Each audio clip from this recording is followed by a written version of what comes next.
vérité, la politique est un secteur de requin. Vraiment, c'est avec le temps que je réalise ça, quoi. Que vraiment, la politique, c'est un secteur de requin. C'est-à-dire qu'aujourd'hui, avec tout ce qui se passe avec le départ d'Ali Bongo pour l'Angola avec toute sa famille, il y a beaucoup de réactions dans les réseaux sociaux en ce qui concerne cette situation. Les gens sont en train de dire qu'ils se sont fait trahir par le président. Comment se fait-il que le président a pu trahir le peuple gabonais en laissant partir Ali Bongo et sa famille et tout ce qui va avec? Mais en fait, c'est avec le temps maintenant que je réalise qu'attention, quand j'ai fait la première vidéo, il y avait des émotions à l'intérieur. Mais en vérité, là maintenant, on va rester factuel. C'est-à-dire qu'en politique, il y a des choses qui se font en politique que quand tu ne comprends pas la politique, tu auras l'impression que oh, il n'y a pas la liberté, il n'y a pas la souveraineté, mais alors que non, ce n'est pas ça.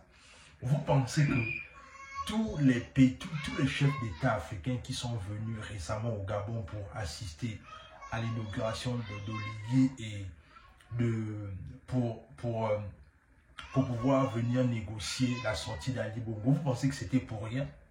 Oligui, avec ses dirigeants, ont clairement eu des pressions venant des pays africains et des Occidentaux par rapport au fait que Ali Bongo, qu'on le veuille ou pas, Ali Bongo représente une force dans l'échiquier politique africain.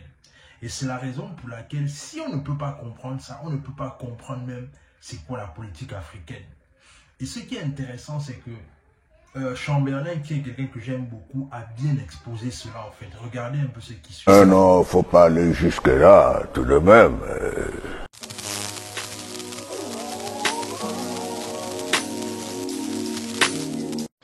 Chers tous, bonsoir Cash, vendredi 16 mai 2025. Alors, j'ai lu les commentaires à la suite de mes publications. Mais les frères, moi je ne veux pas vous convaincre. Hein. J'essaie de vous expliquer certaines choses. Creusez un peu quand même. Faites un peu des efforts. Cherchez à comprendre où vous êtes, dans quel pays vous êtes. Il ne suffit pas de dire, ouais, moi je suis gabonais, 100% sur le papier. C'est un état d'esprit. Vous savez ce qu'on appelle déstabiliser un pays.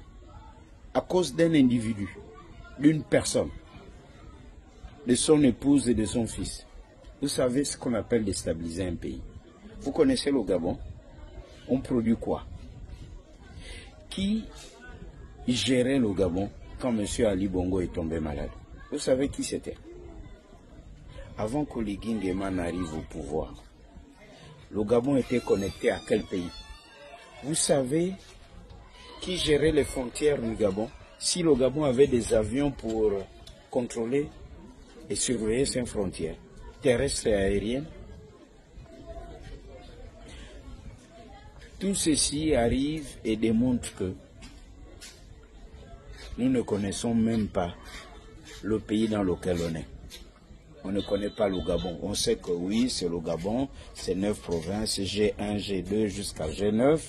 Oui, c'est limité par la Guinée équatoriale, le Cameroun, etc. Est-ce que vous avez une fois cherché à comprendre c'est quoi déstabiliser un pays? Demandez à nos frères du Congo, Congo-Kinshasa. Nous parlons sur les réseaux sociaux, nous ne cherchons pas à comprendre et à nous cultiver. Oligui Nguema nous épargne d'un gros souci, d'un gros problème. Ce problème-là, ça fait partie de ces problèmes. Quand ça commence, on ne sait pas comment on arrête ça. Vous avez vu le Tchad, Hissène Habré, on l'avait accusé d'un génocide, il avait commis des crimes atroces. Il est parti dans un pays qui est une référence en termes de démocratie, d'alternance en Afrique, le Sénégal. On a dit plein de choses. On a fini par le juger, il a fini par mourir. Vous avez vu Donald Trump, une douche froide à Zelensky dans le bureau ovale aux États-Unis, devant le vice-président américain, devant l'intelligentsia, les hommes puissants des États-Unis. Quelques semaines après, C'est le même Donald Trump qui dit, prenons 2 chaises, là, on va s'asseoir là. Toi et moi, on va parler en off. Emmanuel Macron ne vient pas, personne ne vient. Vous expliquez quoi dans ça? Voilà, on parle des coupures. Si on nous met sur embargo au Gabon, on ne produit rien. Ce que l'on mange, tout ce que l'on consomme au Gabon vient par le port. On dit, bon, vous les Gabonais là, on sait qu'on gère le pays, votre pays, depuis l'extérieur.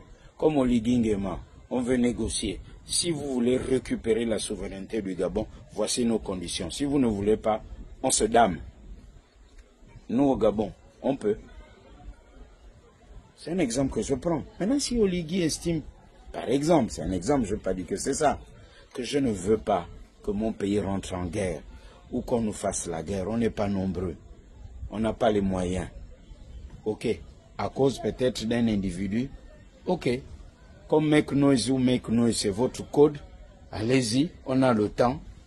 Effectivement, avec cette liberté provisoire, de convoquer tout le monde.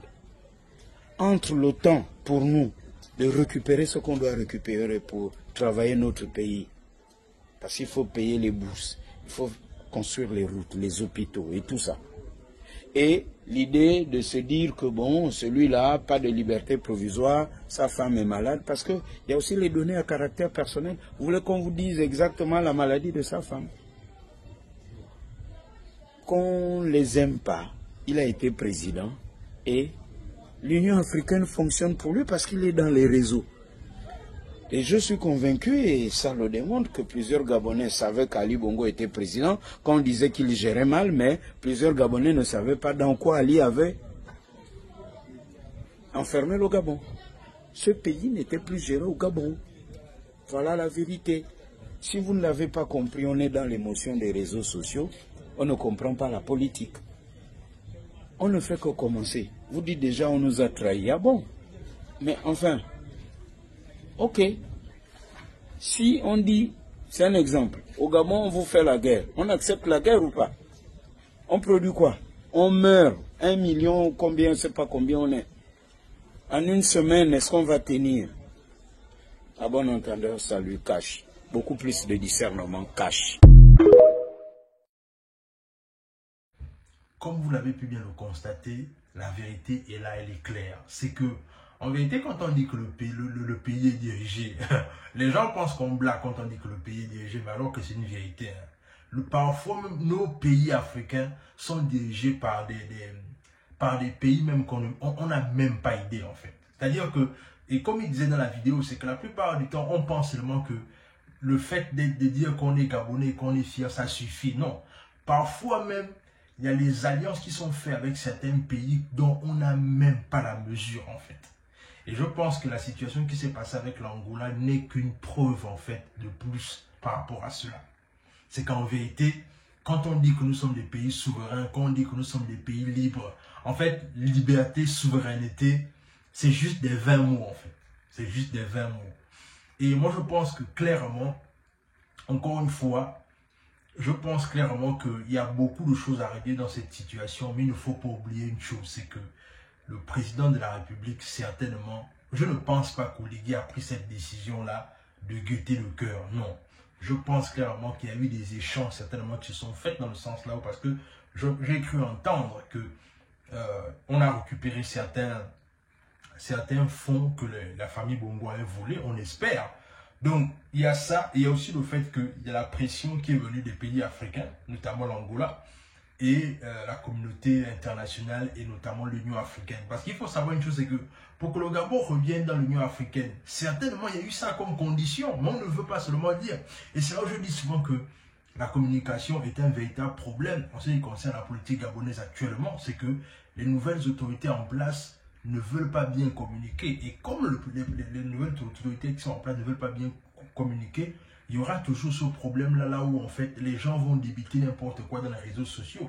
Alors que la vérité, c'est que si les gars essayent de travailler sur leur communication, je pense que les choses se feront d'une bonne manière.